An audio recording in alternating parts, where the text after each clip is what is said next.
చంపడాలు కొట్టడాలు అవసరం లేదు మాకు ఇక్కడ. మీరు బతకడానికి అడుక్కు తినడానికే వచ్చారు ఇక్కడ. మన అధికారులంతా అడుక్కు తిని బతుకుతున్నారు ఇక్కడ. అది నాకు తెలియదు, ఇది నాకు తెలియదు. నా బీరో ఖాళీగా ఉంది, నా టేబుల్ ఖాళీగా ఉంది. మనుషులు అయ్యండి జీతాలు తీసుకుంటూ వాళ్ళు కట్టిన ట్యాక్సీలే మనకి జీతాలు వస్తుండేది. వాళ్ళని ఇన్ని తిప్పలు పెట్టుకొని లాస్ట్ కి కమిషనర్ కాళ్ళు పట్టుకునే స్థితికి వచ్చాడు అతను. అవినీతి ప్రభుత్వ అధికారులకు సింహస్వప్నంగా మారారు నెల్లూరు డీఎస్పీ తోటా ప్రభాకర్. వరుస దాడులతో గుండెల్లో వణుకు పుట్టిస్తున్నారు. ఒకటా రెండా చేతులు తడిపే అలవాటున్న ఏ డిపార్ట్మెంట్ ని ఆయన టీం వదలలేదు. చెక్ పోస్టుల దగ్గర నుంచి రిజిస్ట్రేషన్ ఆఫీసుల వరకు బల్ల కింద చేతులు పెట్టే అధికారులందరికీ చెమటలు పట్టించారు తోటా ప్రభాకర్. చెక్ పోస్టుల దగ్గర చేతులు తడపందే ఏ లారీని విడిచిపెట్టారు సిబ్బంది. అక్కడ మాటు వేసి మరీ అవినీతి బండారాన్ని బట్టబయలు చేశారు ఏసీబీ డీఎస్పీ. లక్షల లక్షల రూపాయల శాలరీ తీసుకొని వాళ్ళని అడిగితే ఏం ప్రయోజనం? మీరు బతకడానికి అడుక్కు తినడానికే వచ్చారు ఇక్కడ. వాళ్ళేం కష్టపడి బతుకుతున్నారు, మనం అడుక్కు తిని బతుకుతున్నాం.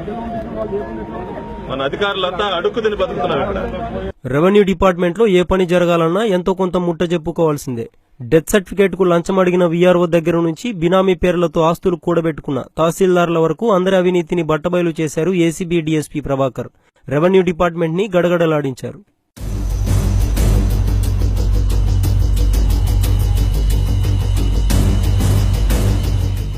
వచ్చామా, పట్టుకున్నామా, విచారణకు తీసుకెళ్లామా, ఇవే కాదు. డీఎస్పీ ప్రభాకర్ సీన్లోకి ఎంటర్ అయ్యారంటే కేటుగాళ్లకు చివాట్లు కూడా తప్పనిసరి.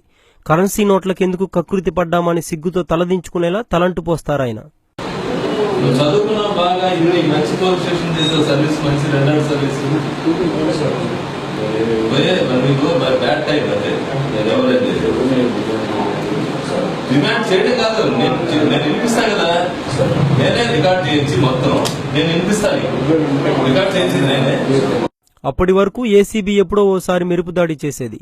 నెల్లూరు ఏసీబీ డీఎస్పీగా తోటా ప్రభాకర్ వచ్చిన తర్వాత పరిస్థితి పూర్తిగా మారిపోయింది. అవినీతిపై దాడులు డైలీ ఎపిసోడ్ గా మారిపోయాయి. రోజుకో డిపార్ట్మెంట్ ని ఉతికారేస్తున్నారు. చెక్ పోస్టులు, వాణిజ్య పన్నుల శాఖ, revenue, registration office, police department, ఇలా జిల్లాలో ఏ శాఖను ఏసీబీ వదలలేదు.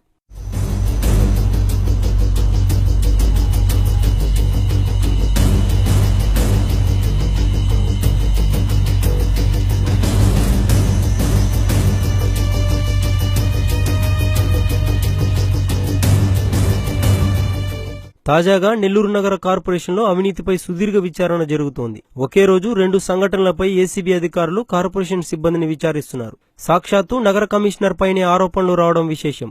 లంచం ఎంత డిమాండ్ చేసినా, అధికార స్థాయి ఎంత పెద్దదైనా ఏసీబీ మాత్రం ఎవరిని వదలట్లేదు. వరుస దాడులతో జిల్లావాసుల్లో ఏసీబీపై నమ్మకం రెట్టింపైంది. అప్పటి వరకు లంచావతారాలు పెట్టే కష్టాల్ని మౌనంగా భరించిన చాలా మంది తమ బాధల్ని బయటపెట్టేందుకు సిద్ధమవుతున్నారు. తోటా ప్రభాకర్ రాకతో ఏసీబీ సామాన్యులకు మరింత చేరువైంది.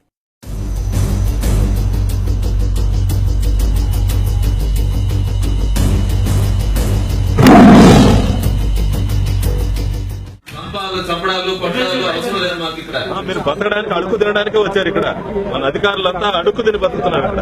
అది నాకు తెలియదు, ఇది నాకు తెలియదు. నా బీరో ఖాళీగా ఉంది, నా టేబుల్ ఖాళీగా ఉంది. మనుషులు అయ్యండి జీతాలు తీసుకుంటూ వాళ్ళు కట్టిన ట్యాక్సీలే మనకి జీతాలు వస్తుండేది. వాళ్ళని ఇన్ని తిప్పలు పెట్టుకొని లాస్ట్ కి కమిషనర్ కాళ్ళు పట్టుకునే స్థితికి వచ్చాడు అతను.